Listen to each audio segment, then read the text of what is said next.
All right, we're going to get started, and I know people will funnel in as we continue on. But thank you for coming out today and spending your Saturday morning with us. We have a great panel of experts here to talk about LGBTQ plus civil rights in Michigan. I do want to introduce the organization OneBuchanan. I'm on the board of OneBuchanan, and we have several volunteers here who are on the board as well. It was established in 2016 and was started by a local counselor who wanted to start a support group for LGBTQ plus youth. As more people got involved in that organization, it evolved into a more kind of covering all DEI issues. And in 2021, January of 2021, it was adopted by the city as a city board, the city of Buchanan. And what OneBuchanan does primarily now is annual forums on DEI issues. So we had one that explored Native American issues. We had a forum that celebrated Black History Month. We had forums on disability issues and mental health. Mental health ones were during the pandemic, so it was a time that we really needed that. And this 2023, we had Cultural Competence Forum, and we also did one with the high school students this spring, winter actually. And today, of course, we're doing our LGBTQ Civil Rights Forum. So thank you for coming for that. We also partner with our Buchanan District Library on an annual One Book, One Buchanan event. So in 2021 was the first such event. We did Cast by Isabel Wilkerson, which was a phenomenal book. 2022, we did High Conflict by Amanda Ripley, which was very insightful, especially in these times where we're all on polar opposite sides. And then last year we did The Other Side of the River by Alex Kotlowitz, and Alex Kotlowitz heard about it and he wanted to come. So he came and gave a presentation as well at that event. It was a phenomenal day. And also I just wanted to touch on, I'm wearing an ACT UP t-shirt today in celebration of kind of our community's history of activism. In the 80s and 90s, the late 80s and 90s, I was involved in ACT UP in Chicago and the Town Hall Coalition in the 80s, where we were fighting to get civil rights protections in the city's ordinance, civil rights ordinance. And it took a couple of tries, but we did. Harold Washington was mayor at the time. So it's so important. This says ignorance equals fear. So here we are today to learn about what some of the great advances have been and what are the issues on the horizon and how we can all work together to further our rights. So we have, I want to also acknowledge the Michigan Gateway Community Foundation for sponsoring this event. They provided a grant that's paying for this event, and we thank them for that. We are partnering with the OutCenter on this event, and so I want to introduce our three speakers, one of whom is Mary Jo Schnell, who's the executive director of the OutCenter in Benton Harbor. We also have Emmy Zanotti, the director of advocacy and civic engagement with Equality Michigan, and Jay Kaplan, who's the staff attorney for LGBTQ plus rights with the ACLU of Michigan. So we have a great panel, very knowledgeable, to share their expertise with us. So I will turn it over to MJ. Thank you so much. Just a quick intro. Mary Jo Schnell, she, her pronouns, executive director of OutCenter. OutCenter is over 20 years old, the only organization serving Berrien, Cass, and Van Buren County regarding LGBTQ topics, issues, and efforts to create change in our area. I've been with the nonprofit sector over 30 years and with the OutCenter 11 years and 4 months. Not that I'm counting. How many days? Don't have the calculus on that. And very happy to be here. Thank you very, very much for everybody who's in attendance and who's online. We really appreciate your interest in finding out more about the issues, and we hope you'll take what you've learned today and shout it from the rooftops, and potentially even consider running for office. Think Berrien County Commission, which we'll go into details later why, as well as seek appointments from the commission to the Berrien County Health Department, our county mental health department, which is Riverwood, the planning commissions. All of those boards are appointed by that commission. So elections are a large percentage of any election, and we have to get a lot more folks, a lot more involved in our local elections in Berrien County. Looking forward to the conversation. So I think one of the first things we were talking about, and the slides are up, did you want to, are we going through introductions? Yeah. Okay, so I took that cue wrong. All right, hi everyone. Like MJ and Adam said, I'm Emmy Zanotti. I use she, her pronouns. I'm the Director of Advocacy and Civic Engagement at Equality Michigan.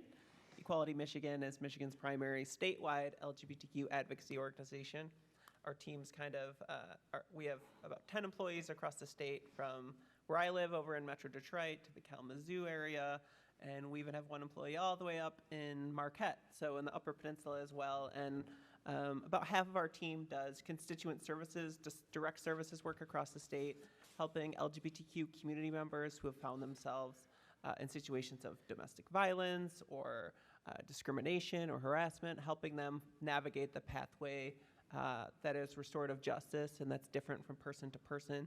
And then we have, my half of the organization, which tends to make a little more trouble out there. And so we're in the political advocacy side. So we do all of the voter engagement work for LGBTQ communities across the state, as well as policy work, mostly in Lansing, but often in front of school boards and city councils and county commissions as well. Thanks, Emmy. Hi, everybody. I'm Jay Kaplan. I use he and him pronouns. I'm the staff attorney for the LGBTQ plus project of the ACLU of Michigan. And we started this project back in 2001. So there's the National ACLU that has an LGBTQ project, but there's only a handful of state ACLU affiliates that have their own legal program that focus specifically on Michigan issues. And we started that back in 2001 because we felt that there was a need, given what the political situation was at that time. And we believe in the concept of integrated advocacy. So being a lawyer, we certainly are involved with litigation. We focus on impact litigation that's going to have an impact on the LGBTQ community as a whole. We're very much involved in advocacy on various issues affecting LGBTQ rights. We're involved with public policy issues, and we do a lot of education so people have an understanding not only what their rights are, but what is the state of LGBTQ rights in the state of Michigan.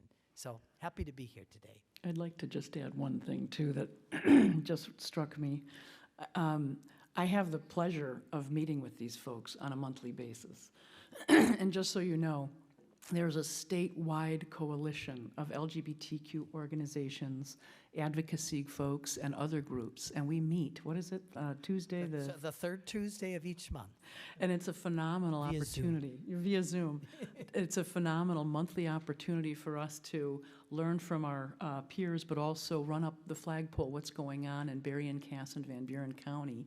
And so we're bringing that information to our service area. And so it's just such a pleasure to be here with them in person instead of Zoom, but also to have them here with you as well. So very happy about that.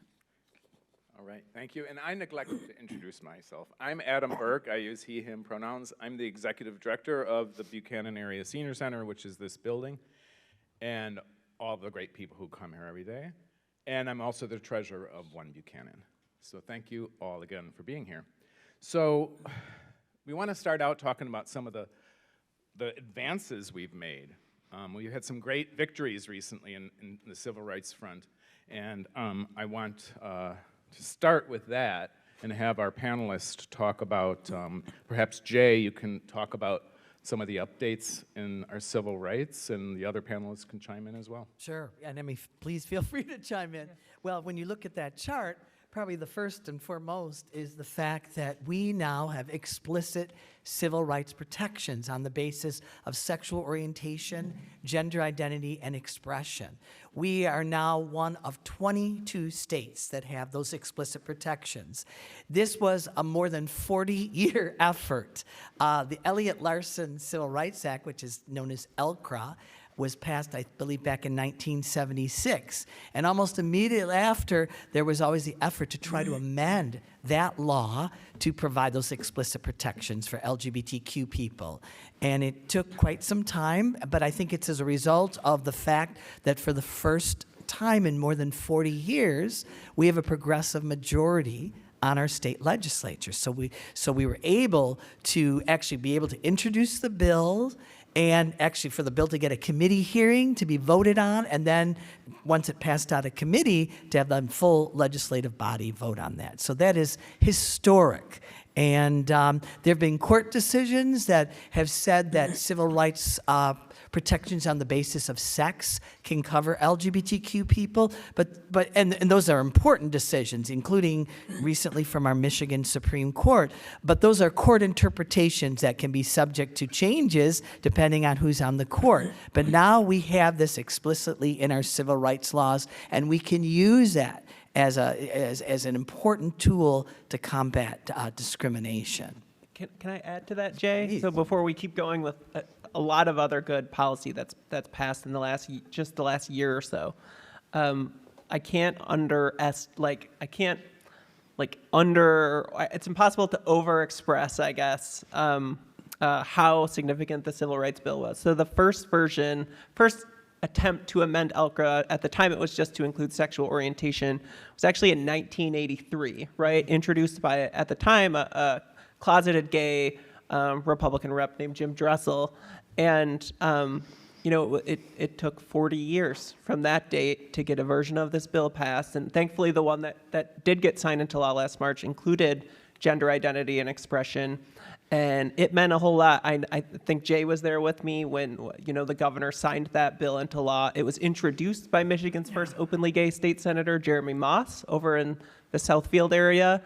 And the last thing I would add here is there was someone pretty special at that event. I think there were a lot of special people in the room, but someone by the name of Mel Larson. So if you look closely at that first bullet, the Elliott Larson Civil Rights Act of 1976, and Mel Larson, who was a Republican official who introduced that first Civil Rights Act, was there for the bill signing. So that's important emphasis in our the heightened and polarized political climate we're living in, that a Republican rep from 1976 showed up for a bill signing for civil rights, for sexual orientation, gender identity, and expression. So there can be decency in our politics again, and I think that's an important subtext to the ELCRA signing last year. Sure. And if I could just add, when I started my job in 2001, all excited to work on behalf of the cause of LGBTQ rights, I was frequently told by people at the national level, and they had reason to say that, they'd say, "Oh, Jay, sorry, but Michigan's a lost state.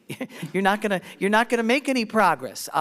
Given the current makeup of your legislature and the position by the then governor or whatever. Sorry, don't expect anything to happen." And to see how far that we've come, and just recently, and we're going to talk about more legislation and policy issues, it's really significant. And I do believe that in the eyes of the LGBTQ rights movement nationally, for the first time, they're looking at Michigan as one of the leaders in terms of some positive policy gains.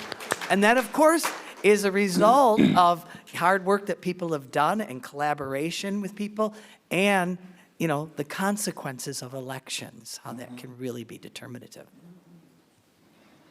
Do you want to talk about the commission? Yeah. So we're just going to move across the timeline here. Like I said, lots of good stuff happened. So last June at Motor City Pride, actually right in the middle of the street before the Pride Parade stepped off, Governor Whitmer signed a bill to establish a statewide LGBTQ commission. All those roles for the first term have been appointed, and they report up to the Department of Health and Human Services. And their job, they make up folks from health centers, community centers, advocacy organizations, law enforcement, healthcare, education, kind of from all spectrums of our society and all the institutions in our state. And their job is explicitly to inform the state and the legislature and the governor on addressing health disparities and equity issues as it relates to the LGBTQ community. So that was a significant advancement that happened last June. And you want me to talk about conversion therapy as well? So then shortly after, in July, we signed 2 bills into law. which banned licensed practitioners in Michigan from practicing conversion therapy on minors. And so just to ground everyone in what conversion therapy is, I don't want to assume everyone knows, it's tantamount to torture according to all of the major mental health associations in our country, where you use deceitful tactics or even physical torture to try to convince an LGBTQ young person that they are not gay, that they can be cured of their of being gay or being transgender, and we know that LGBTQ youth across the country who have been subjected to conversion therapy attempt suicide at a rate 2.5 times their peers in the LGBTQ community who have not been subjected to conversion therapy. So a really significant step we took in July last year, and we were happy to see actually a version of this bill that got passed in Washington was challenged on the grounds that it violates practitioners' freedom of speech, and the Supreme Court actually refused to take up that challenge, holding Washington's law in place and essentially, you know, all other versions of this legislation in 22 other states across the country. And I think it's significant that you're dealing with the licensing practice. So the state does have the authority to regulate in terms of medical licenses and counseling licenses and to go through that mechanism. I think that's also why the U.S. Supreme Court was not going to take up that case on appeal, because there is a constitutionality and there's the authority of the state to do that. And it was a great way to deal with this problem of the conversion therapy programs. You want me to talk about health disparities? Yeah, you can do health disparities and pronouns in court is your thing. So. Sure thing. So as a result of a shift in our legislature, you know, there's a budget that's appropriated every year and that's passed by the legislature and signed into effect by the governor. And last year, the case was made that there is definitely an issue about health disparities within the LGBTQ community, and the legislature voted to appropriate $10 million in funding for grants to different programs throughout the state to address that issue, the first time in the history of Michigan. We've seen states like California providing appropriations like that, but never before probably in a Midwestern state actually looking at this issue. So this is going to provide the opportunity for a lot of different organizations to develop innovative programs or continue the work they're doing to ensure that LGBTQ members are able to access the health care and the services that they need. As Emmy mentioned to you, there's mental health disparities within the LGBTQ community, particularly transgender youth, and looking at various ways that we can help promote better health outcomes for people. And in that vein, I also wanted to mention, this is not a statute, but policy changes that have happened. I do a lot of work in assisting members of the transgender community appeal denials by their health insurance companies that refuse to pay for services that are transgender health related. And we were able, and I say we, I mean different organizations working together, we were able to advocate with the state of Michigan. So for instance, Michigan contracts with private health insurance companies to provide Medicaid services. And prior to 2019, most of these health insurance companies just had blanket bans on covering any transgender health-related care. Over the years, we've been able to get the state to say, no, you can no longer do that. And recently, in the past 2 years, they say if you're a Michigan Medicaid health insurance company, you have to look to what the experts in the transgender healthcare field say regarding different gender-affirming care. You can't just decide subjectively that you don't believe something to be medically necessary. So as a result of that, I'm happy to say, with regards to gender-affirming surgeries, seldom hear anymore about any Michigan Medicaid programs denying coverage for that. So many more members of the transgender community who choose to have gender-affirming surgeries are able to access that. We also have an insurance regulatory arm that oversees practices of the health insurance industry. And it's called the Department of Insurance and Financial Services. And it was promulgated during the previous administration, the Snyder administration. I mean, great mission statement and everything, but what we found several years ago is that insurance regulatory arm really wasn't doing that. Pretty much any time you appealed denials by health insurance companies, including private insurance companies, usually the agency upheld what the insurance company was doing. It seemed like it was kind of a rubber stamp for the insurance industry. What we have found, though, with the present administration, that they're actually fulfilling their mission. And when you ask for an external review of what an insurance company has done, they're actually reviewing the medical documentation and the evidence. And I'm proud to say that we have probably gotten reversed close to 36 denials against covering for the LGBTQ community. So that's very, very significant. With regards to pronouns in court, a couple of years ago, there was a Court of Appeals decision involving a criminal case, and it concerned a defendant who identified as transgender. And in the Court of Appeals opinion, the majority on that decision, they made note that this defendant used female pronouns and that they would address her by those female pronouns.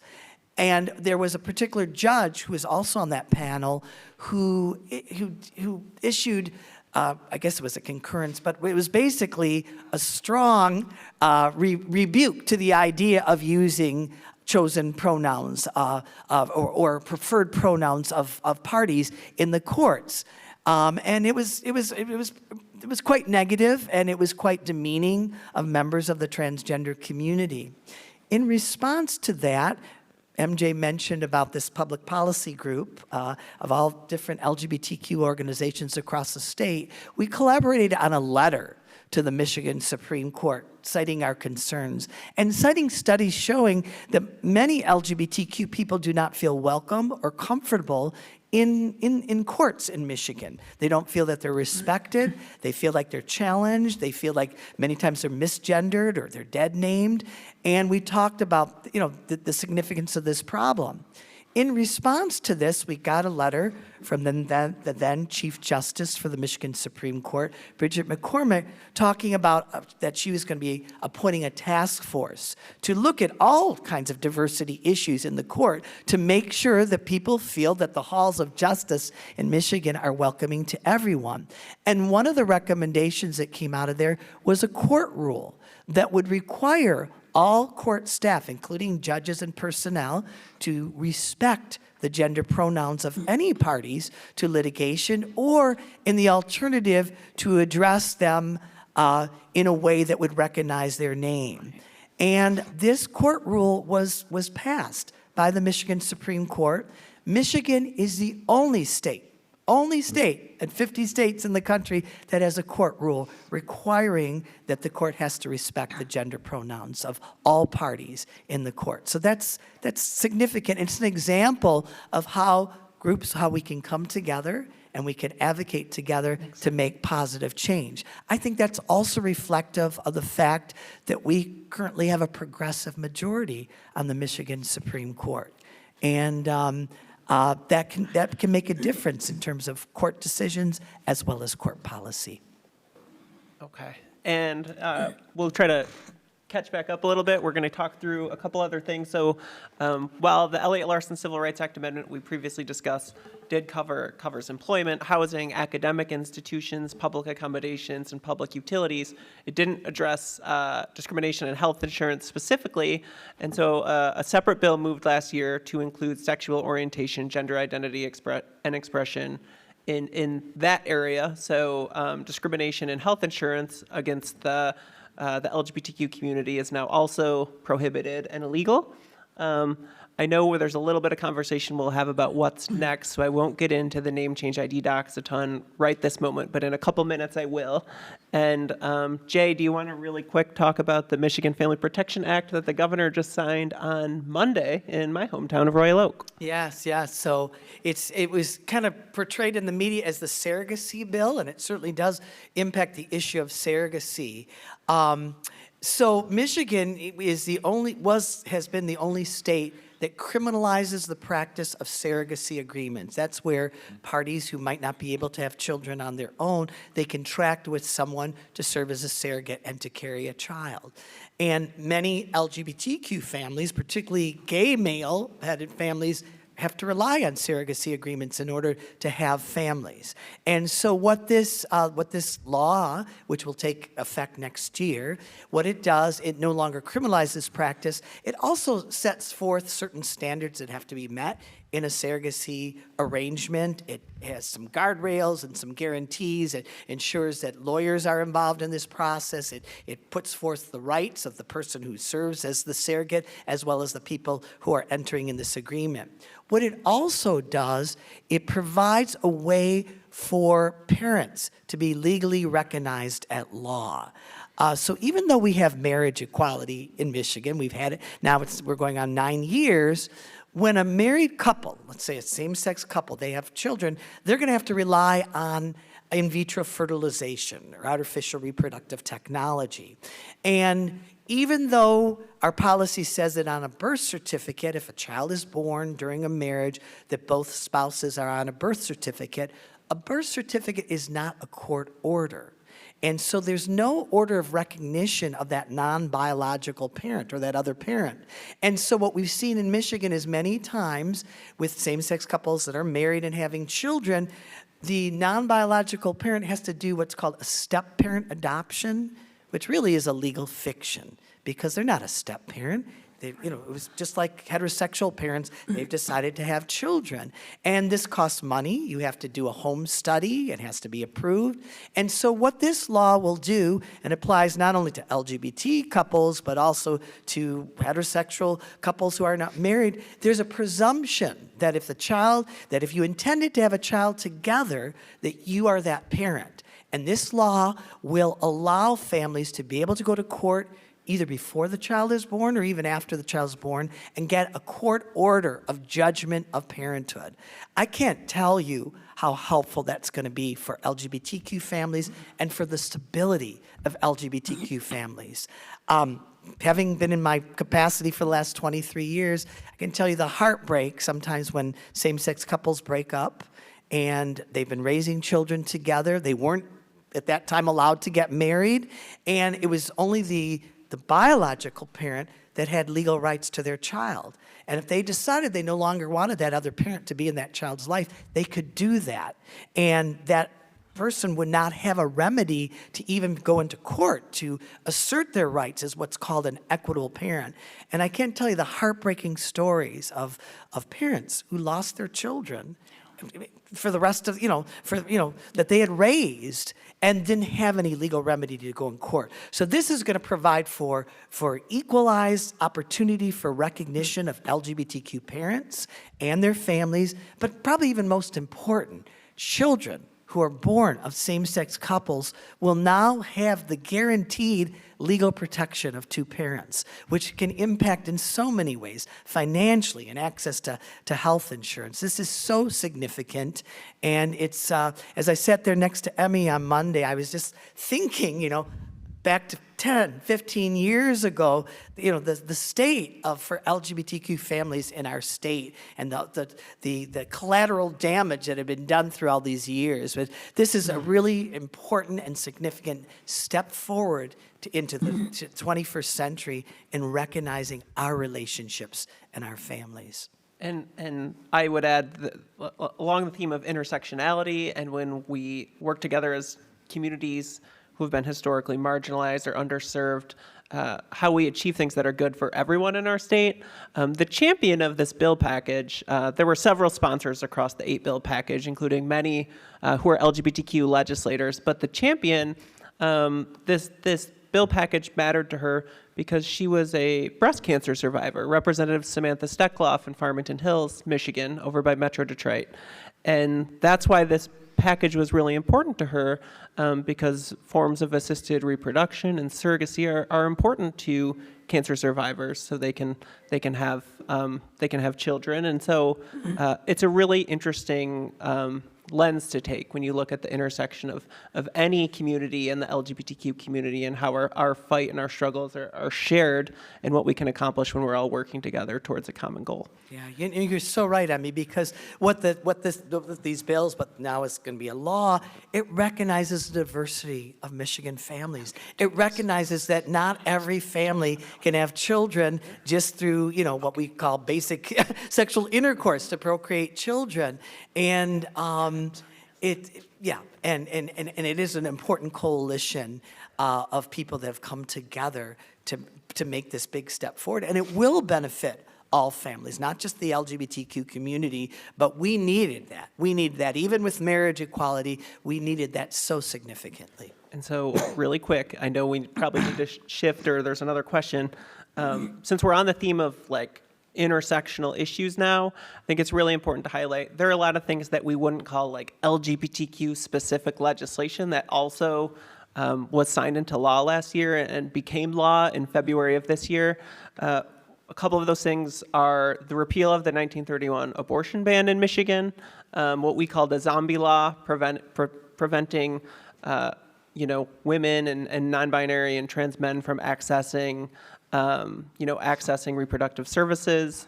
Also the Reproductive Health Act to kind of further go beyond the ballot proposal from 2022 and eliminate all sorts of gotcha laws that prevented people from getting access to that medically necessary health care. That happened. A package of gun violence prevention bills passed last year, which I think, despite it being a polarizing issue in D.C., the polling simply says that community members all across the country agree that something needs to be done about gun violence in our country. And so this package created an extreme risk protection order to take firearms away temporarily from people who are posing a mental health risk or physical risk to themselves or their loved ones. It also included a period of time to remove firearms for people who have been convicted of domestic violence offenses. Real kind of life-saving legislation on that front, some safe storage laws, universal background checks, so huge progress there. Additionally, solidified the Affordable Care Act, which was a federal policy, into our state statutes to make sure that doesn't go away. The Crown Act, which was another extension of our Elliott Larson Civil Rights Act to protect from discrimination with cultural hairstyles, so we can't fire black women for wearing cultural hairstyles. Really significant piece of legislation there. And then we will get into a lot of this later, but significant voting rights advancements that will make exercising our right to democracy easier than it's probably ever been in the state of Michigan. Next slide. Hey, MJ, did you have any comments to add? I've got to advance that slide.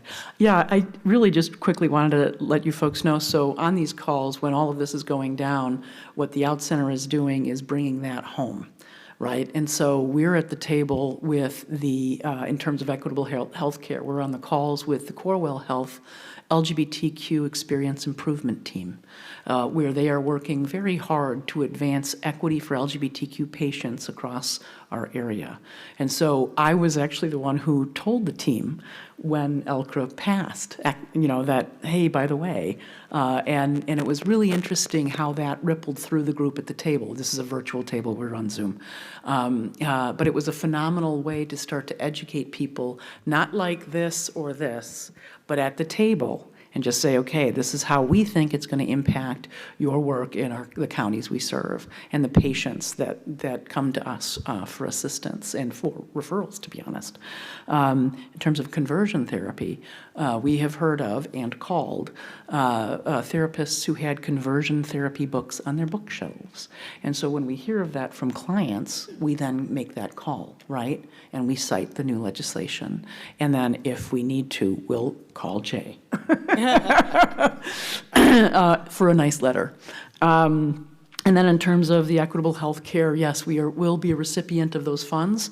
We started the LGBTQ Equitable Health Care Project with, in part, funding from United Way of Southwest Michigan, and the balance of that is coming from the state budget. And that's a lot of training for physicians to really understand what it means to be competent when with LGBTQ patients. And if you don't know that they're LGBTQ, how can you treat the whole patient, right? Do you really understand what that means, right? And that's healthcare providers, that's mental health providers. We're actually participating in a group that the Yale Project on Mental Health, and we've sent that out to, I will say, hundreds of area therapists within schools, private practice, nonprofits, social work folks as well. And this was a phenomenal moment because it was the first time any of the folks in Berrien, Cass, and Van Buren County had free access to mental health competency regarding LGBTQ patients, and they get 12 credits for free, right? So it's a phenomenal network that's not just at this table and not just in this room, but beyond the state borders even, right? So those are some of the ways we're making that work. And in terms of pronouns in courtrooms, holy mother. I got a call from a local judge, pre-COVID, just before the shutdown. Mary Jo, can you come to my office? I go to his office. He said, we're hearing about issues that trans kids specifically are having with courtroom staff. We need your competency training. So we did 2 hours and a half. The first hour and a half is the 101. That second hour and a half is case study. You learn the information, you learn the best practices, now you folks work it out. How you respond in this, that, or the other situation, right? And there were, I will say, quite honestly, the biggest resistance came from the prosecutor's office.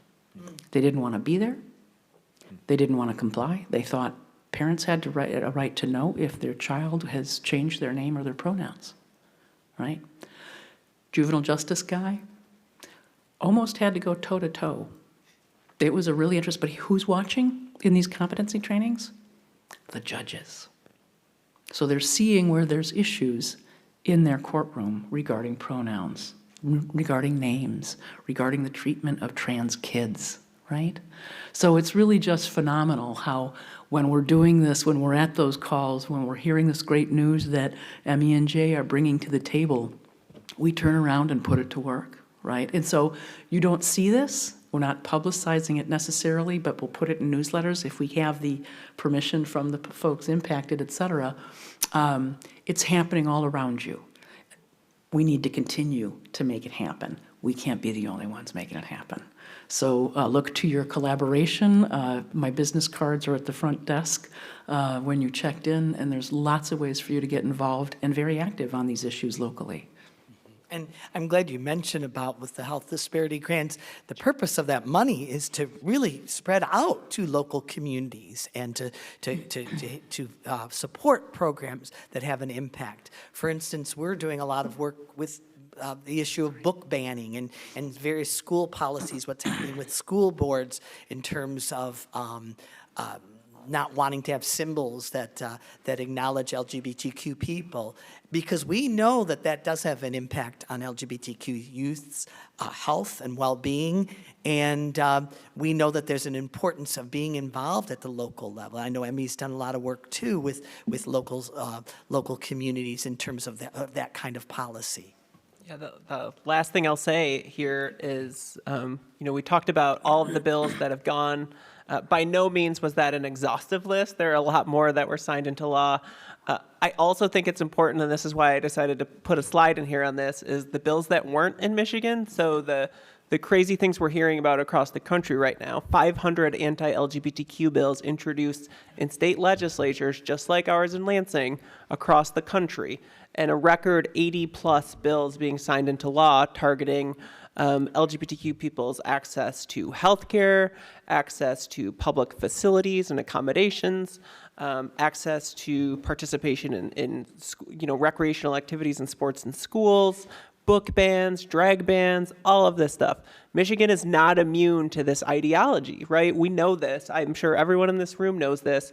There were almost, I think, 10 bills introduced this year in Michigan by legislators trying to do the same thing we've seen in Florida and Texas and Indiana and Ohio and Kansas, and we go on and on and on with that list.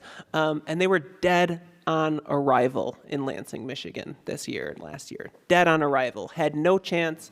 Will not even get a committee hearing for people to talk about this harmful, hateful stuff. And that is significant. Just keeping that dialogue out of our politics could save lives, especially young LGBTQ people. And so we can't stress that enough, that the bills that weren't are just as important as the bills that were in Lansing in the last 2 years. Right, and to have an understanding about why that didn't happen. Now, we're not going to be endorsing any candidates or any political parties, but there has to be an understanding because the configuration has changed in Lansing with the legislature. And because of leadership, that's why that's not happening here. But let's be honest, Michigan is surrounded by states that have gender-affirming care bans. Indiana, right? Our neighbor next door, Ohio, Kentucky, Tennessee. And folks, from those states are going to be looking to Michigan about whether or not they can provide those kinds of services that are no longer available in their state. But we know that these election gains that we've made, particularly with regards to policy, could be changed based on a different outcome. So that's why it's so important that we all be very well informed about who's running, what's their position on this, what have they done in the past, and what does my vote mean? Because your vote means a lot. And if we want to maintain these gains that we've made in Michigan, it's going to be so important to be informed and to have an understanding of that.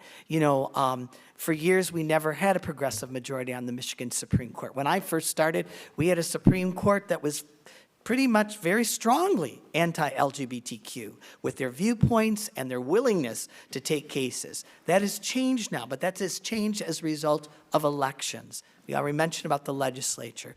We have leadership. We have a governor, attorney general, secretary of state that support pro-LGBTQ policies. And once again, that's a result of an informed vote that people take. I think that's a good segue into our next section. The elections in 2024, what's on the horizon, and particularly with local elections. I mean, if you think many things happen, kind of are tested out locally, adding protections to civil rights protections for gender identity and sexual orientation. In 2019, St. Joe and Buchanan both added it to their local civil rights ordinances in advance of it being passed in the state. In Illinois, in the 80s, the city added it to the civil rights ordinance, and the state did so, I think, a few years later. Yep. So it's always good to lead on the local level. Do you guys want to comment on the elections coming up and what's at stake? Yeah, sure. First, I'll apologize in the programming for thinking Jay and I could talk about policy in 15 minutes or less. That hasn't happened before, ever. So that was, we need like a shared clerk or something to help us manage how we work together. But yeah, we like to riff. But who knew it was an election year? Show of hands. Wow, yeah. That's what also we're here to talk about is I don't think any of this happened in Michigan by accident, right? This has been a number of years of communities building power and educating themselves, each other, their allies, their peers, their family members, their clinicians, their like literally anyone who would listen to us about why our issues matter and making sure they're top of mind for folks when they're heading to vote. And so this is an election year. Who's heard the term, this is the most important election of our lives? Yeah. The funny thing about a democracy is every election actually is the most important election of our lives. Agreed, because if we agreed. take one break, bad things happen, right? We know that now. When we take 1 year off, bad things happen. And so, yes, the presidency is at stake in 2024. Coming from a C3, I can't talk about the candidates. Everyone should go do research on those candidates. GLAAD, G-L-A-A-D, is a national organization that does great accountability work and trackers on both folks who are running, the person who will be on the ballot from the Democratic side and the Republican side, and it will detail all of their backgrounds on LGBTQ legislation. So definitely check out the GLAAD accountability tracker. And I just want to put a quick thing too. Not only when you vote for president, you vote what's going to happen with your federal courts. We saw what happened with the United States Supreme Court in the last couple of years. The president gets to appoint for life all the judges on the federal courts, not only the U.S. Supreme Court, but the circuit courts of appeals and the federal district courts, and that can make a significant difference. What I can share with you as a result of the previous administration and the appointments that they were able to make, it is a much more hostile territory to try to bring successful federal challenges to anti-LGBTQ policies. There is a change of legal strategy among many LGBTQ legal organizations to try not to have cases to go to the United States Supreme Court, where that was far different before. And so elections do have consequences, and the courts play an absolutely significant role in that. And once again, I'm not going to tell you the stances of the candidates, but you can do that research and you'll find a quite substantial difference in terms of the people that are being appointed to those judicial positions. And it can make a difference in your life. So once again, whereas we used to always look to the federal courts as a judicial strategy, now LGBT rights lawyers have to look to state courts if they're fortunate to have a progressive state court that will take cases. But the strategy is completely shifted in the past couple of years as a result of those judicial appointments. Yeah, Michigan's in the 6th Federal Circuit of Appeals, and that's with Ohio, Kentucky, and Tennessee, right? Oh, wow. And that used to be a circuit that would have leaned in favor of our issues when things came to the federal appeals courts. Now it's not. Actually, the 6th Circuit that we're in with Ohio, Kentucky, and Tennessee, I believe was the very first to uphold the gender-affirming care ban in our country. And so saying that it's constitutional. We've seen, there's been litigation on this issue, and other courts have found that it was unconstitutional. I mean, it makes sense, second guessing what families and doctors decide for their own kids. But that was a result of the previous administration being able to appoint 6 to 7 new judges on that appeals court, which significantly changed the legal philosophy of that court. Yep. Overriding the research and the writings and the findings of every major accredited medical association in the country, which is pretty significant. They barely paid attention to any of that. And I think that's one of the things that when we talk about elections in previous years, or even as issues come up, there has been kind of a laissez-faire attitude saying, well, the courts will take care of that. The courts will rectify it. That's no longer in place for us. So again, elections will take care of us when we're involved actively.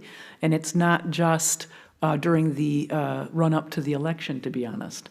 It's about how you're involved in civics in your life, in all of the networks of your life, and that's the Thanksgiving table as well. Mm-hmm. And now, talking about our state courts, our Michigan Supreme Court currently has a progressive majority on that court. And as a result of that progressive majority, we got a decision where even before Elliott Larson was amended, the court said, our current civil rights laws that prohibit sex discrimination, we're interpreting them to cover LGBTQ people. That was significant. They also issued a decision regarding LGBT parenthood, the ability of, as I mentioned to you before, same-sex parents who are the non-biological parent to be recognized as a legal parent.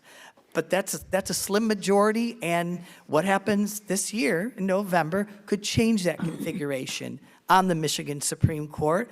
And if we can't go to our federal courts, and if we get a not favorable result with the Michigan Supreme Court, we're really out of luck in terms of turning to the courts to be able to redress or to get favorable interpretations. And everything else is also on the ballot. So we have all 13 congressional seats, U.S. congressional seats in the House of Reps for our delegation we sent to Lansing. All 13 of those are up. They're up every 2 years. So we have to pay attention to that.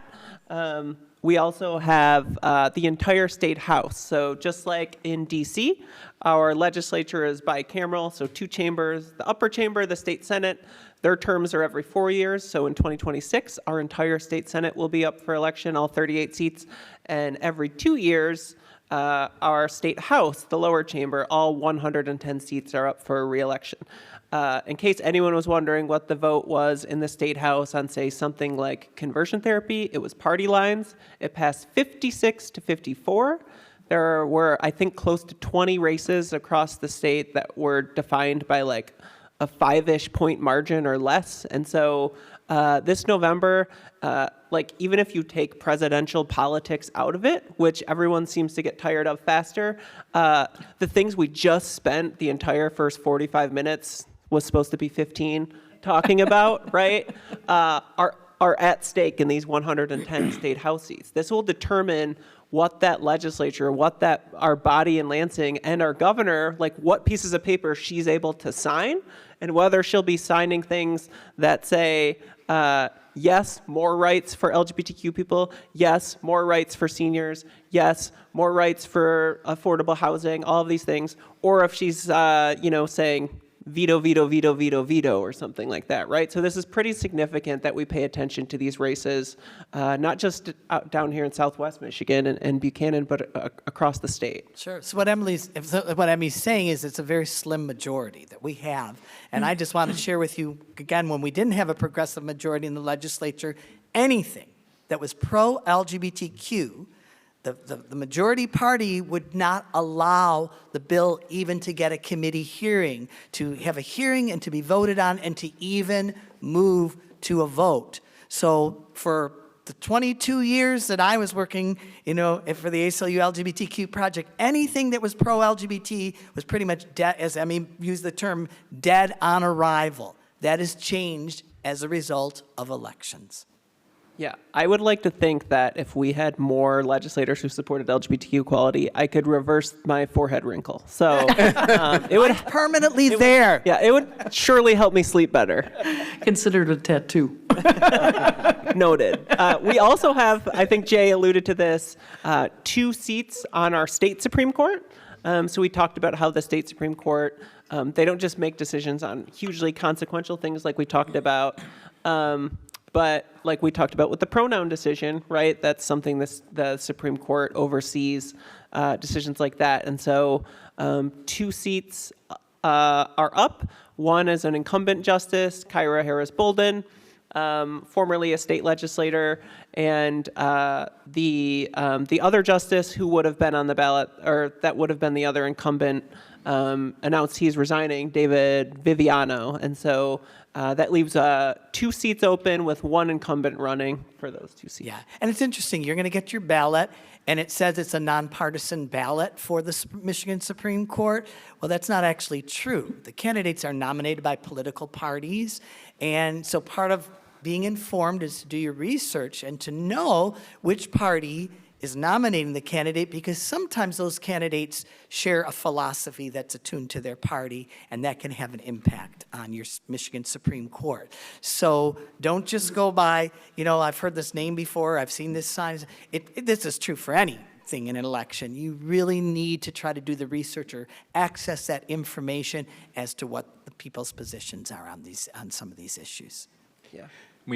We next kind of want to turn to local politics, but before we do, just wanted to ask the audience if you have any questions on what we've covered thus far. Jury? Hold on, and she'll bring the mic to you. Duke will bring the mic to you. I can't usually talk loud, usually.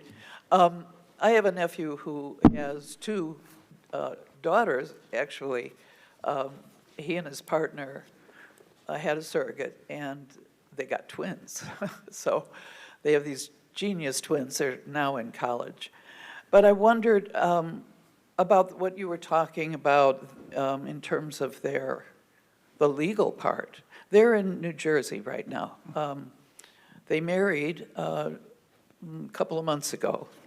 And I wondered about I don't know if the law that was made here, if that's statewide or other states have that law. And I'd want to sort of tell him if there's something he can do if he needs to. Well, I don't believe that New Jersey has the ban on surrogacy arrangements, and what we've seen in Michigan is the couples that had to use surrogacy arrangements would have to go out of state, and they would have to, do it under that state law. So, in terms of they're married and the kids are adults, right now? Yes. So your question is there something that they need to do? Well, they just got married. They just got I married, don't know.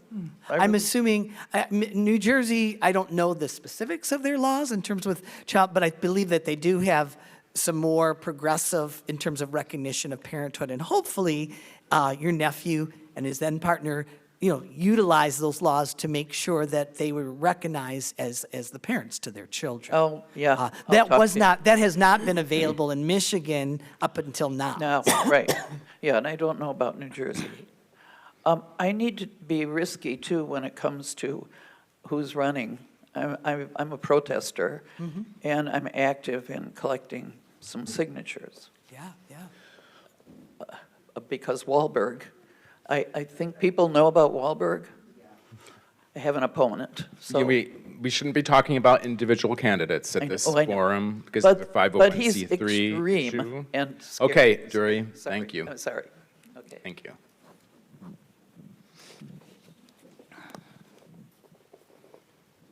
Any other questions? Okay. We'll turn to MJ. Did you want to talk about local politics? Yeah, and I'm going to actually ask Melissa to raise her hand, or stand up if you could. Melissa is aficionado and the encyclopedia on local elections in Berrien County. And so I'm probably going to call out to you a little bit on this. But I just first wanted to point you out to say, if you have questions about running for office, and please start thinking about running for office. Questions about registration, you name it, that's your person. And then again, I'm going to talk a little bit about local stuff and then probably ask for Melissa to chime in. I'm going to actually leave this up there instead of jumping to other websites for the sake of time. But I just wanted to say that first and foremost, Melissa and I had a conversation last night, and the Berrien County Commission is a hugely important elected body for all of the systems that are public systems that impact all of our lives, okay? So they appoint members to the Berrien County Health Department. And I'm just going to say this. When COVID hit, the board at the Berrien County Health Department didn't always agree with the subject matter experts. I'll say members of the board, right? Riverwood is our county health department. The board is appointed by the county commission. Not always subject matter experts when it comes to LGBTQ patients, right? We had a conversation, and so here's what's happening in our area. They're hiring these subject matter experts, they're phenomenal. But these are elected or appointed officials who, if they are having a different kind of idea about LGBTQ people, that's going to be at play in those boardrooms. Staff is watching that. Staff wants to keep their job. Staff will toe up and say something, and some staff have lost their job or felt like it was hostile, they had to move out of their position, right? So that's a dynamic that's happening within public systems in Berrien County to some degree. There's changes afoot. We're helping. We need you to help too, right? And so pay attention to, if you are a physician or a provider, if you're a social worker or a therapist, if you're a subject matter expert, really consider finding out how to fill out the application for them to consider to appoint you to those boards. It's just that important. There are no position openings in this cycle for the health department and Riverwood, but I needed to let you know, right? because there have been some issues, and I'm just going to deep dive into Riverwood. We heard from a trans person who used to work at the OutCenter, and they had therapy. We actually published this in our newsletter when this happened. And they were diagnosed with gender dysphoria. And they went back to their therapist at Riverwood and said, I need a letter. Can the doctors at Riverwood? And they actually said, we don't do those types of letters, right? So what did I do? I called Jay. And we talked about that process. And then we also reached out and started having conversations with staff. And when we found that they were going to take that position that the board had told them to take, we then started talking to the board members, right? And about a year, 9 months later, we got a visit from somebody brand new to Riverwood, and it's the LGBTQ case manager. And they have done a 180, and they are now writing those letters, right? But again, you don't see that.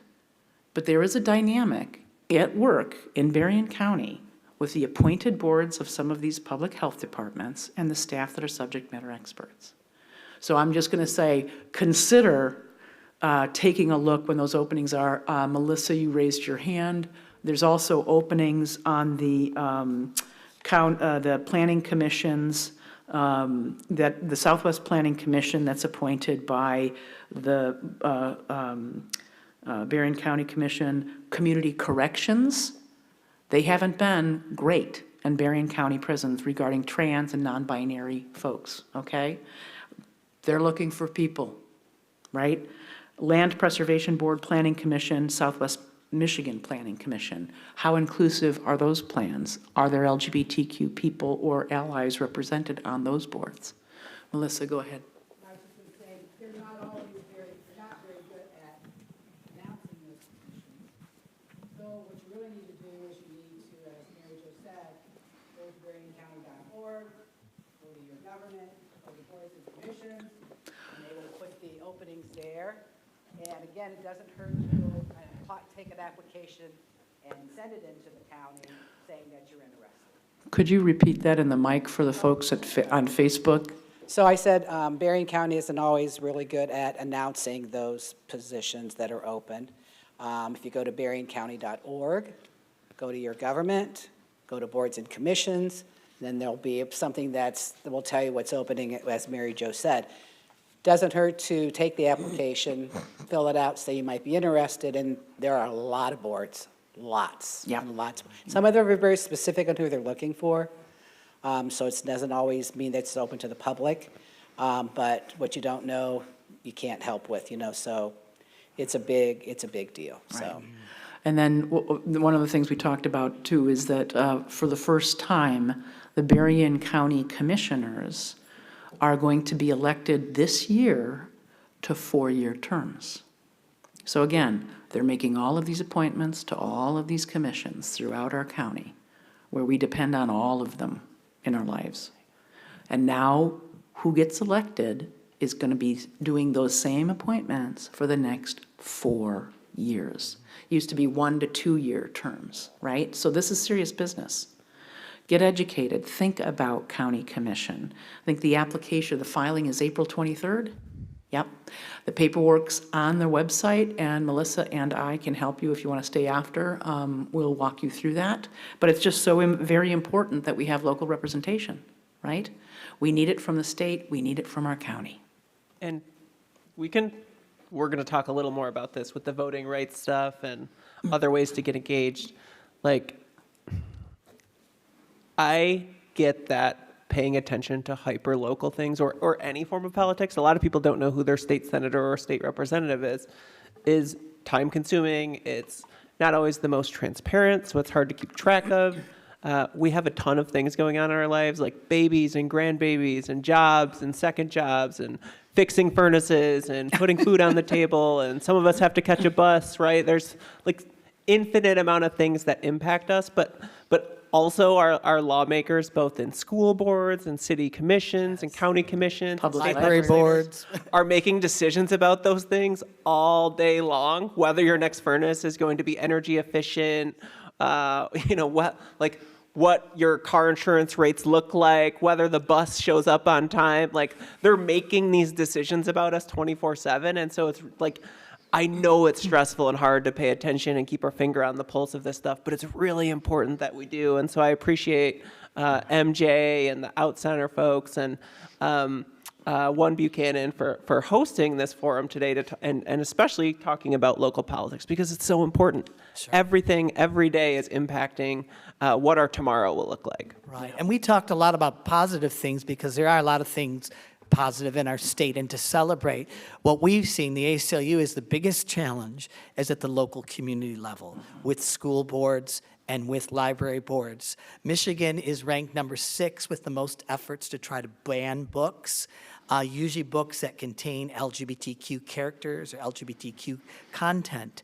And some of that is a result of elections that happened in 2022 where people weren't necessarily aware of the candidates and what their positions were on these issues. I'm equally guilty not knowing, what the stances are of my local school board and not always knowing, in terms of my local city council, but it's going to be very important. And I think MJ, through the work of the OutCenter, one thing that we talk a lot about in our public policy meetings is even if you're not running for something, and even if you got stuck with a board that's going to be hostile, having people show up at these meetings, school board meetings, city council meetings, and making it known to elected officials that the positions of somebody who might be affiliated with a group like Moms for Liberty and wants to ban books, that they don't necessarily reflect the viewpoints of the rest of the community, that can be so significant. And we're seeing some tremendous efforts that are happening at the local level when individuals and people in the community show up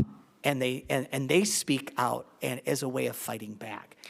And I just want to say, too, we did the LGBTQ Safe Schools project for 4 years, funded by United Way of Southwest Michigan. We continue to do it. And I'm going to point to someone over there. His name is Garrick Maverick, and he is our program director. And this guy has gone to more school board meetings, I don't even know how many, as well as helping. You deserve a Purple Heart, Gary. Yes, he does. As well as helping to establish GSAs at area schools. Those are LGBTQ-led student clubs. And it's just to say that when you go to these meetings, you would be so shocked, the kind of folks that are stepping up and talking. We don't know where they're getting their information, but it's not legit. And at the only school that, well, I'm not going to say the only school, but one of the schools that was really hit the worst in the last election was Brandywine. Mm-hmm. You want to go see a school board member that is twisted 11 ways to Sunday, it's the Brandywine School Board. And they, like it or not, their live feeds and videos on YouTube, check it out. But again, attending these meetings, and then we had these other meetings where we went to the Pawpaw, wasn't it the Pawpaw School Board District meeting back in October 2022? And it was on the verge, right? They'd already removed the flags from the classrooms, SEL, social emotional learning, out of the classrooms, da-da-da-da. And we were we played a small part, but we organizing a group in support of LGBTQ kids, right? We walked in, they had to change the venue because more people showed up. Rainbows, like you wouldn't believe. And one line of We the Parents that were against LGBTQ. And the kids got up, the parents got up, the therapists got up, staff from the school got up. Both OutCenter, Garrick and I made the 3-minute comments, I think it was 3 minutes, as well as the folks from the Kalamazoo, Out Front Kalamazoo. And the big pitch was, you're creating liabilities for an already at-risk group. Don't you think you're liable as a public school board, right? And after that meeting, we got a call from the superintendent. Flags went back into the classroom. So there were things that there's things that you can do, that you can say. And if you want to go to Brandywine or another school board meeting, that would be phenomenal. Keep your ear to the ground. Let us know if you hear something. But also, if you hear something, say something. And if you want a sample 2-minute or 3-minute comments, we got it. So, and it's proved to be a pretty successful approach, so, effective, I should say. And I would add to that, if you're in a school district where you have a good school board who's following the State Board of Education's guidance on LGBTQ students and trans students, who are following kind of already case precedent, like legal precedent, like equal protection clause stuff, and they're doing the right thing by LGBTQ students, also let them hear from you, Yeah, right? yeah. Like reaffirm your support, because I know they're getting it from kind of this like kind of far right, kind of super motivated base of people. And so reaching out and just saying, you know, I appreciate you standing up for justice is a very impactful conversation you can have with a school board member. Yep. The ACLU has no problem sending supportive letters to school boards, and we've done that often. And I just want to add, MJ, you talk about Brandywine. I saw an article where some people sitting at the school board meeting have held up signs when someone has come to speak, knowing that they don't even live in the district, they don't have kids in the district, and they say, this person does not live in our district, because what you see many times is some of the loudest voices, some of the most active voices are people that travel from district to district, advocating for anti-LGBTQ policies. And, without making a commotion or anything, just holding up that sign, making it clear this person is not part of our community. And the overall message is they don't speak for everybody here. All right, go ahead, Garrick. Yeah, no, just to add on to what Emmy just said, actually, I remember going to the Brandywine School Board meeting October of 2022 because I was making the rounds. There were 3 people in the room. It was in this small little back office of like one of their auxiliary buildings, and I was one of the 3 people that were there. Announced a new bus driver. And I think that was about it for the meeting, was the bus driver and some budget stuff. And then it's so wild seeing what 2 months later, going back to that same school board meeting, it was in the gymnasium of the school and it was full. But after that school board meeting, a number of the members came up to me afterwards and were like, I remember you coming, blah, blah, blah then. And being able to like have that relationship with your board. Again, I don't live in Brandywine. I can only go to so many of these meetings. I would encourage you, even like what Emmy was saying, if you have a great school board right now, get to know that school board. Let them know that you exist. Let them know that you support these things, because when they start to ramp up, which they can happen, they'll recognize you as not just someone who showed up. Like my policy was with going to school board meetings. I stayed through the whole thing, even after public comments were done, and I would try to talk to people afterwards, and that's how some of those connections get made. It's really great to show up when Paw takes away flags. It's really important to show up, but it's also important to show up throughout the year, consistently, because those are the voices that they're hearing every single day. Not every single day, but every single meeting that they have. And so being that consistent voice is super, super important. And we also have like some great informational packets that we can give to you in terms of like talking points, data collection, and also just using like MiFi data and all these great tools that we can, again, encourage pro-LGBTQ policies. So.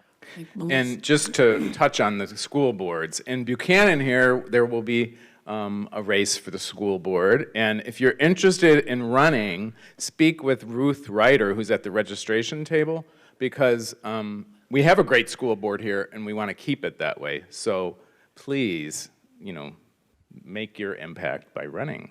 Right. I think Melissa had something to add to that, and I know we have to get to the call to action. Yeah.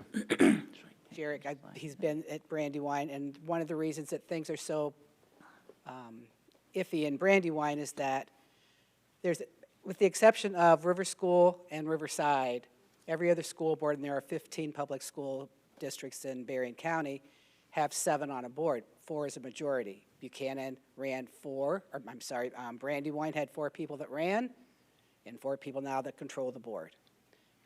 3 are up again, not them, because they're there for a while. So there's going to be 3 positions. Don't know if the 3 current people are going to run again. Same thing in Buchanan. They had races and things got ugly in about 10 of the districts. And some of the positions are 6 years, as they can go up to a 6-year term. So not all of them, and they stagger them. So it's, you don't know. And yes, everybody's busy, and school board meetings can be very boring. I attended a lot of them as a association president, there were times when I was the only one in the room. So, you really do need to pay attention. It's hard, they're nonpartisan, so you have to turn the ballot over in order to vote. And so I think can't say enough, because these are our children we're talking about. And that grows up into the municipalities. And I was just telling Jess, in Berrien County alone, there are 290 positions that people are going to be voted. We're not all going to vote on 290, but that includes presidency, the Michigan, all of that. So 6 of the 8 cities are going to have elections, all 22 townships, everyone's up.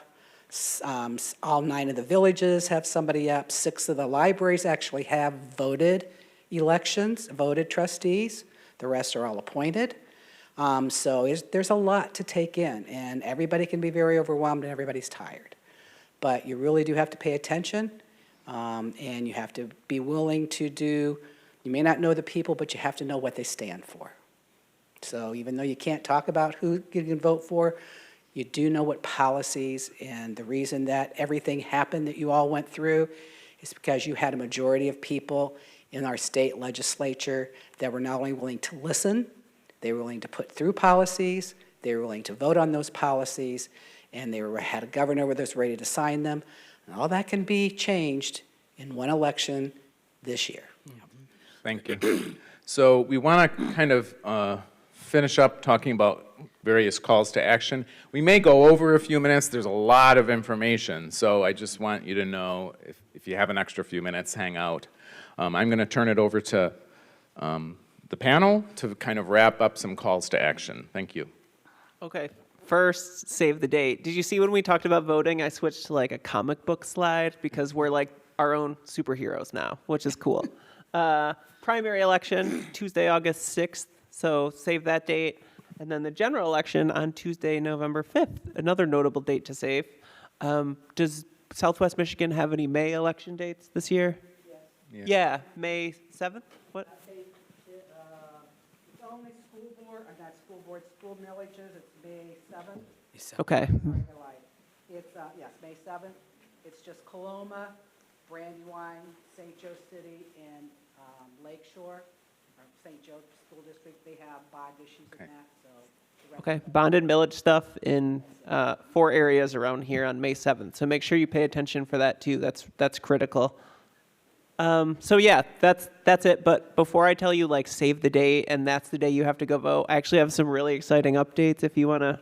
Oh, you already did it. You're on top of it. I had alluded earlier to some voting rights advancements. Some of this we did via ballot initiatives in 2022 to get us to this point. And the legislature has helped enshrine this stuff into law in the last 14 months. So here's some cool updates. Early voting. So everywhere there's a voter, there needs to be at least 9 days of early voting now leading up to Election Day, where you can go in person and cast your ballot in person before the election. Some locations, so you have to pay attention to know which location you go to. When we piloted most recently in the presidential preference primary, some like precincts were sharing an early voting site because they didn't, it's hard to anticipate the volume still. And so it's something we're kind of continuing to build that plane as it flies, but it does make voting more accessible for people. And when you come across your community members and neighbors and family and friends who said, oh shoot, I didn't turn in an absentee ballot, I have to work all day Tuesday and then take my kids to swim practice, I say, well, that's okay. You can go to the X address this Saturday and vote, and you're all set, right? So continuing to make democracy more accessible to people should be something everyone can agree on in our country, in our state. And so that's what makes these advancements pretty critical. And it's weekend as well as dates, Yeah. because people work, so they're, yeah. And 9 days is the minimum the state constitution now requires. So some areas might actually offer more days of early voting than that. We also have drop boxes. So there must be at least one drop box per city or township where you can go drop off your ballot in advance. So if you have an absentee ballot, you do not have to put it in the mail. You can take it to a drop box, and I think the drop boxes are mandated to be available for intake, I think 45 days prior to the election, basically once absentee ballots are mailed. So you can do that. Also, there has to be one per every 15,000 voters or people. So pay attention if you're in a township or city with more than 15,000 people. You may have more than one drop box you can go to. I will say you can't go to any drop box in the state and drop off your ballot. So make sure you're using the Secretary of State's website to figure out which drop box is appropriate for you to take your ballot to. We also have ballot tracking. We've always had ballot tracking. It's just been a little tedious and hard to figure out. Nowadays, you can sign up to actually get SMS or text message alerts about your ballot or your absentee ballot application, which will tell you whether your ballot's been mailed to you, whether it's been received, and then it also will notify you if there's any errors with your ballot. So if your ballot needs to be cured, you need to go and correct something, it will notify you of that. So really making sure that people who want to participate in our voting and democracy have a fair opportunity to do that now. Permanent mail ballot list. This is significant. And anyone can absentee vote in Michigan, right? It used to be that getting on the permanent absentee list meant every year you were getting mailed an application for an absentee ballot. Now, getting on that list means you will just be mailed the ballot. So we don't have to do the application every year once you've opted in and are on that list. So encourage everyone to get on that absentee ballot list. Especially if, say, you're heading down to Florida for the winter, but you want to participate in the presidential preference primary, right? Getting on these absentee ballot lists is important. Also, pre-registration. I think there used to be a point in my life where we thought it was great that we could find ways to get 16-year-olds more engaged in their civics and paying attention and teaching kids how to vote.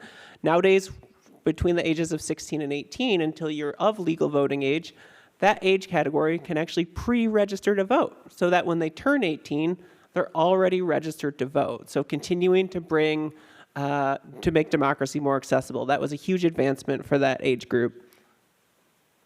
And transportation. So pro-democracy or pro-voting organizations can actually help transport people to the polls now. Access to polling locations has been a pain for people for a long time in rural areas where you might have to drive a long distance to get to a polling location, but also in cities like Detroit, where infrastructure is still kind of on the comeback and it's hard to figure out if you can make the bus, all of these things. Lower income areas rely on organizations who can help get people access to the polls. And so it was actually illegal to use paid transportation to the polls in Michigan, and now that's legal in our state. So continuing to make democracy more accessible, common theme here. And I just want to add, in 2018, voters approved an initiative that did away with gerrymandering, which allowed for partisan gerrymandering of districts that could dilute one's vote. Now in Michigan, because we've gotten rid of that, one vote should be one vote, and your vote should count. Okay, so we're all going to vote, right? Is that we're going to do that? Yeah. That's amazing. I'm happy to hear that. Yeah, happy to hear that. If not, you'll probably get text messages and calls from me. I'm that annoying person that you'll say, "Stop calling me." And I'll say, "If you turn in your ballot, I will stop calling you." That's how that works. So a couple of resources up here. Promote the Vote is a great nonprofit doing voter engagement work in Michigan, nonpartisan. The ACLU of Michigan has a lot of good content out on their website about voting rights in our state. MichiganVoting.org, which is the government's website, that's where you're going to go to register. You can register to vote online nowadays. You can do all sorts of great stuff you didn't used to be able to do. And there's also a voter hotline number, which I encourage everyone to save in their phone in case for some reason you go to vote in person and there's a poll worker who's giving you a hard time or they won't let you access a ballot.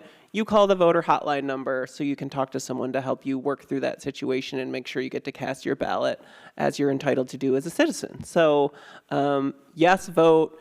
Yes, make sure you know your resources in terms of voting information. Make sure you know where your polling location is, where to drop your absentee ballot off. All of these things are critical and will be, from Equality Michigan's perspective, certainly continuing to push out information about the election from now literally until 8 p.m. on Election Day in November. I will be making those calls. So you might even get a call from me at 7:45 p.m. on Election Day that says, it's not too late, go stand in line. Once you're in line, they have to let you vote. So some people get those calls from me. And since this is also the call to action part, I always say there's like 3 ways to pass good legislation and defeat bad bills. Yes, we can do the lawsuit route, right? If we need to, we have organizations like the ACLU, which will challenge unconstitutional laws. But I can't state this enough, it's voting, right? The best thing we can do to defeat bad bills is to prevent them from ever having a chance of seeing the light of day. And the best thing we can do to pass bills that support the LGBTQ community is to make sure the correct people are in office who will put that legislation forward, who will vote yes on that legislation, and who will sign that legislation into law. I would just lastly add, this is going to be a controversial take maybe, I consider voting kind of the floor of civic engagement, right? There are so many other things we can actually do, and with phones nowadays and texting and the software available, it's probably more accessible than ever. So I think there's a role that everyone can play. If you can't physically walk on large territories and knock on doors, which is very important and needed, you can make phone calls. If you're like, some people are like, I'm really bad on the phone, right? Is there anything else I can do? Yes, you can send text messages, right? You can just reach out to the people you know and make sure they're voting and engaged. And there's a ton of organizations who do this work. Equality Michigan does it specifically as it relates to the LGBTQ community. So and a base of voters we call equality voters, which are people who, regardless of their sexual orientation or gender identity, support LGBTQ equality. And it's an issue they're concerned about every time they vote. We make sure that community turns out. And so we talked to 250,000 voters across the state of Michigan in 2022, and we'll be trying to replicate those efforts this year, including some robust work in Southwest Michigan, including Berrien and Kent counties. And so looking forward to engage with all of you throughout the summer and fall, and hopefully we can find ways to work together. Okay. You know, we've talked mostly about policy, and we've talked about participating in voting as part of democracy. I think I would be remiss if I didn't say that this election is certainly about policy, but it's also about the future of our democracy. And without going into any detail, there's a clear difference between, the 2 candidates that are running for president and that viewpoint about democracy and its future. And I think that's important to keep in mind. I know we do say it's the most important election in your lifetime, and that's probably true. I think it's one of the most important elections concerning the future generation's lifetime too. Yeah. And that's why it's so important that people be involved. So I think, are you guys ready to open it for questions from the audience? Now, in terms of people running for office or in office, in respect for the 501c3 organizations that are here, we can't endorse or the opposite any political candidates because it's forbidden by law. So we don't want to endanger anyone's 501c3, so please refrain from that. But please, if you have questions for the panel, now is a good time. Any from online? Nope. Can you wait for the mic? I can bring that around.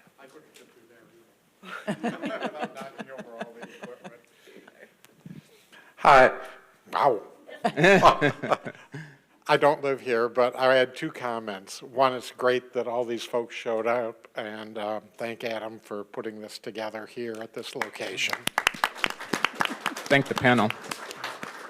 And I had 2 comments. One is, go out there and be poll workers. If we want to keep these broader voting abilities, they need people to be out there. And we lost a lot of people, a lot of poll workers, because of some unpleasantness that has happened in some locations. So if you want those 9 days of voting beforehand and you want the polls open all day, you got to go out and volunteer. You will get paid. And secondly, it doesn't matter what commission you're on, in what community, as long as we are out there and advocating for people's rights. So you can go to your community, you can sign up to be appointed to commissions, and that's what I did with the state. I'm on the Commission on Services to the Aging, and I'm also the chair of the State Advisory Council on Aging as a result of that. And that came from me filling out a request to be placed on a board at the state level. You can do that state level, local level, anywhere you want. So, and it doesn't matter if you're on the Planning Commission or if you're on the dog catcher board. It's still a voice to be heard. That's what I have to say.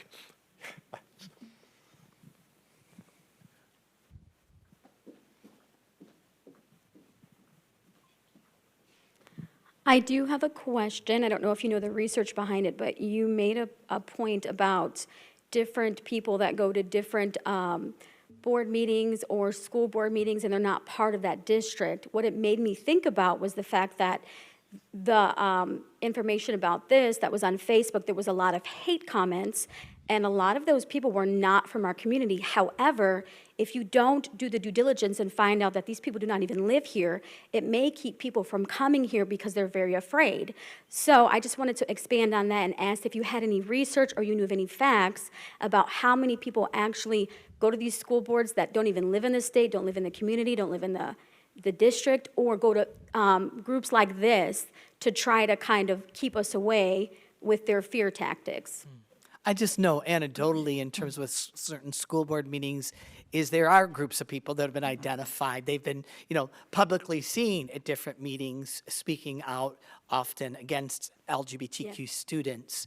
And many times, the tactics that are used, they're the loudest. They're sometimes threatening language, sometimes insulting language to the school board members. And we have found, though, and it's so important, though, when other people, and if you don't feel comfortable going to a school board meeting, you can write a letter or you can make a phone call to your elected representative. That's not your thing. But we know, for instance, there's a group called Moms for Liberty, I think many people are aware of. They have a list of books that they want removed from school libraries, and it is circulated amongst the different chapters. And they'll say, check your school library, your local library catalog, and demand that this book be removed. So we know that there is some organization with that, and it's important, once again, I think what's so powerful is when other communities say, you don't speak for me and you don't make the decisions for me as a parent as to what my child decides to read. I'll make those decisions. That can be very effective. And in our local area, it's We the Parents. And then we've started to hear of Moms for Liberty as well. And they're a fairly well-organized group, but they are a minority. They just happen to use a very large megaphone, metaphorically speaking. There's a really great group called Red, Wine, and Blue online, and this is a group that's organizing to educate the public about some of the moves that these groups are making or trying to make in order to ban LGBTQ students' liberties at school, to be honest, freedoms at school, as well as books and curriculum and teachers and flags, right?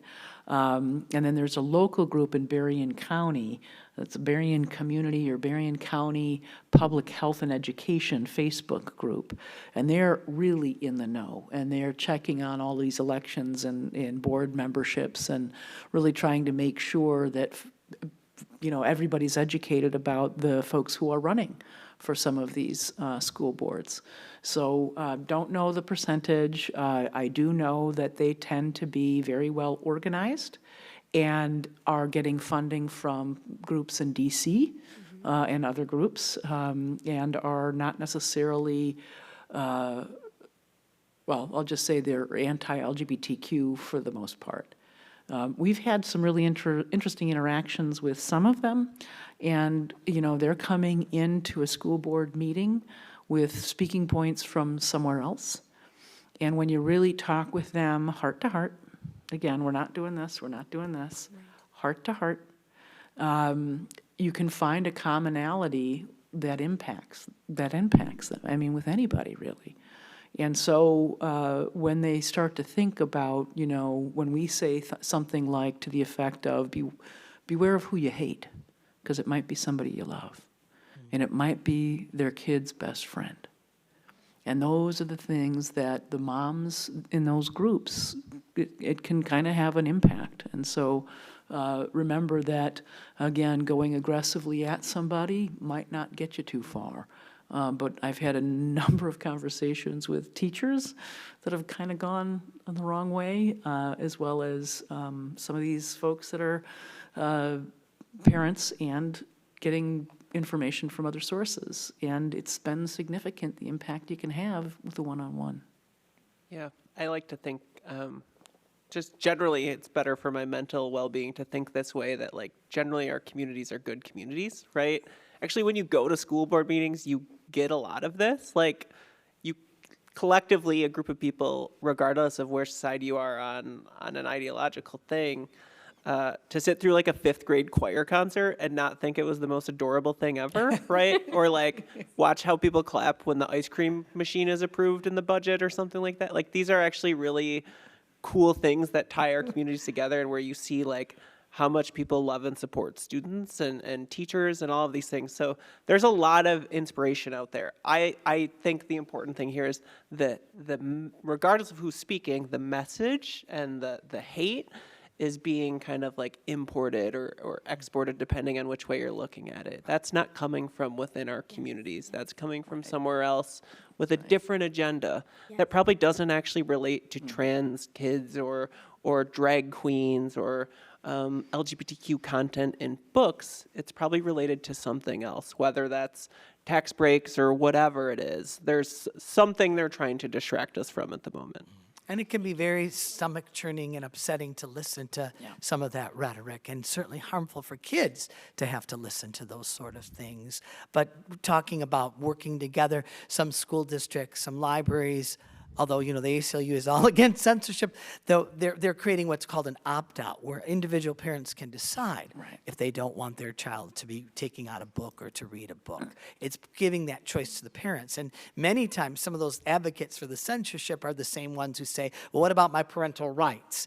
And, well, you don't have a right to make decisions for other parents regarding decisions they would make about what their kids read.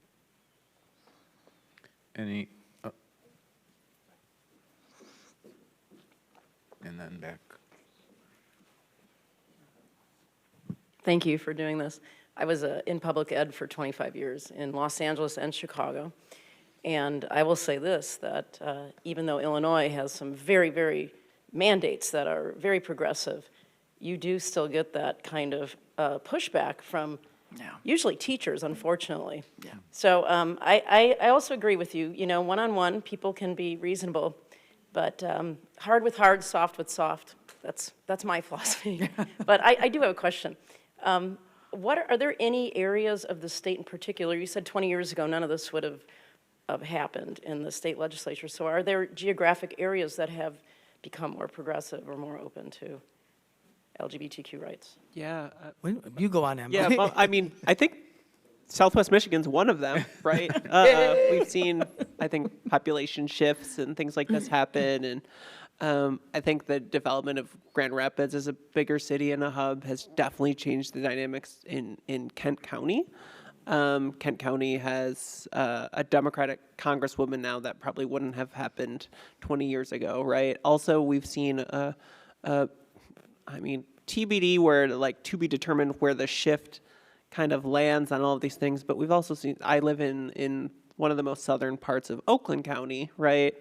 And we've seen Oakland County, like college-educated suburban voters really kind of realign themselves party-wise. And so I think we're definitely seeing some shifts in that sense. I also think millennials, and this is not, I'm a millennial, so I don't want to get into the generational war thing here, but like I'm proud of Gen Z and the work they do, and the way they advocate for themselves is inspiring to me. But one of the less talked about things is how millennials now are reaching the ages of 35 and 40, and some of them even getting closer to 45 at this point, I think, are not converting to sort of like conservative ideologies at the rate that the generations that preceded them converted to that ideology at. And that's certainly having an impact on the country in large, but also an impact here in Michigan. And also changing of hearts and minds. When you look Yep. at polling, 15 years ago, majority opposed the right of same-sex couples to get married. That totally has changed. And when you look at polling on a lot of these issues, even with regards to the issue of gender-affirming care, most people oppose legislation that would put bans on that. So many times these positions that are being put forward, sometimes, by various politicians, they don't reflect the majority. And there's proof showing that this has been a political strategy, aiming legislation, attacking basically transgender kids. Yeah. They determined, some groups, that this is a viable political strategy that helps them fundraise, firms up their base, and this is what they're going for. Very seldom do I don't believe that some of those things are sincere, in terms about the welfare of kids. We had one more question, I think. Yes, I would first of all like to thank OneBuchanan for making this happen. It's a great organization. I'd like to thank the entire panel. OneBuchanan, there is something that I've noticed being here today, is that OneBuchanan is a city board, and yet we have no city representation. We have no commissioner here to represent OneBuchanan and our LGBTQ plus community. So that is something to think about when it comes to, there are 3 positions opening up in November. Sign up, join, and remember this when you vote, that we need people with diversity. We need people to sit up there that, like we said, really do think the way we do, that represent the people in general, not just what they want. So thank you very much again to OneBuchanan, to Michigan Gateway, and to our school system for making that happen, and to the panel. Thank you very much.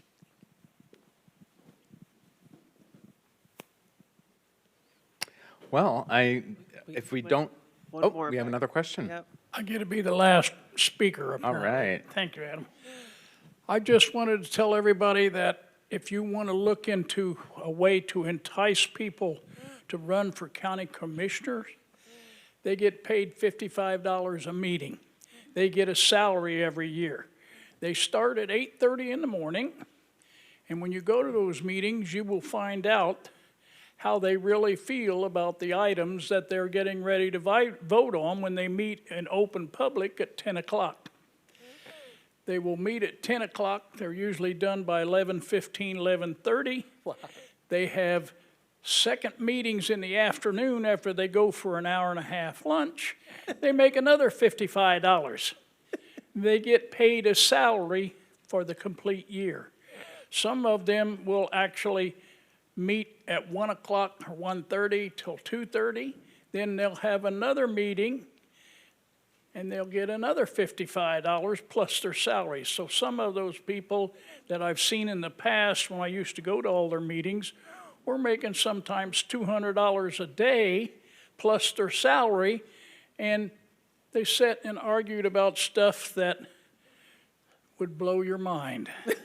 So if you've got anybody that you think would be interested in running, but they are worried about the salary, go up and find out how things are run today. When I was looking at this a few years back, it was a little different. And you will find out, if you go to the early meetings, exactly how they feel on what they're wanting to do for the LGBT community, for the union communities, for the workers of the county of Berrien. You'd be surprised at how much in those meetings you hear that makes you believe they want to discriminate against certain people going to work for the county.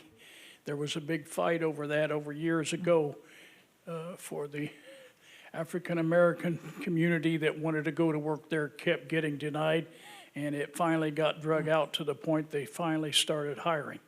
So, but look at it tell the people that might be interested, you can make a pretty good chunk of change. Thank you.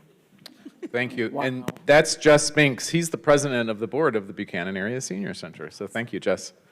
I was wondering if it would be, if this PowerPoint is something we could email out to the group that came to that registered? I could convert it to a PDF and share it with you, absolutely. That would be great. There was some great information in there. And I want to thank you all for coming out today and thank our fabulous panel for spending Saturday with us. Oh, and can I mention something Yes. really quick? Yeah. So it's a decent drive from here, but on Thursday, April 25th, we'll be having our second consecutive convening in Lansing of LGBTQ community members and allies from around the state. We already have 40 meetings scheduled with legislators in Lansing to talk about a package of legislation to remove unfair barriers to legal name changes for the trans community and solidify access to accurate gender markers on IDs for the trans community. And so we'll be talking to legislators in Lansing. Probably should have about 125 community members from across the state present that day. So if you'd like to sign up, go to Google Mobilize Equality Michigan, but we could probably also include some of this in an email follow-up. Awesome. Well, thank you again for all of the knowledge you've shared today. I also want to thank our sponsor, the Michigan Gateway Community Foundation. There's brochures on the table where you registered. If you didn't grab any, check those out. Pride on June 30th here in Buchanan, and also the OutCenter is putting on 3 prides this year in Benton Harbor, in maybe MJ, you can mention. Yes, so OutCenter was happy to collaborate in this production of this forum. Very happy to be a part of this, and we're having 3 prides, consecutive Saturdays in June. June 8th will be Cass County Pride in Dowagiac. That's a Saturday, 4 to 8. The following Saturday is going to be Michiana Pride in Niles at the Riverfront Park. And the following Saturday on the 22nd is going to be Twin Cities Pride, and that's the Pride in Benton Harbor, right on the park, right on Main Street. Again, 4 to 8 for all, and then consecutive Saturdays. So again, we're very grateful to have collaborated on the production of this, and very happy to be here, and thank you very, very much for coming out for this. We really appreciate every one of you, and everybody on Facebook, too. Yes, thank you. And feel free to socialize a bit and grab some food. And again, thank you for coming, and thanks to everyone who participated. This concludes the forum. Is there one?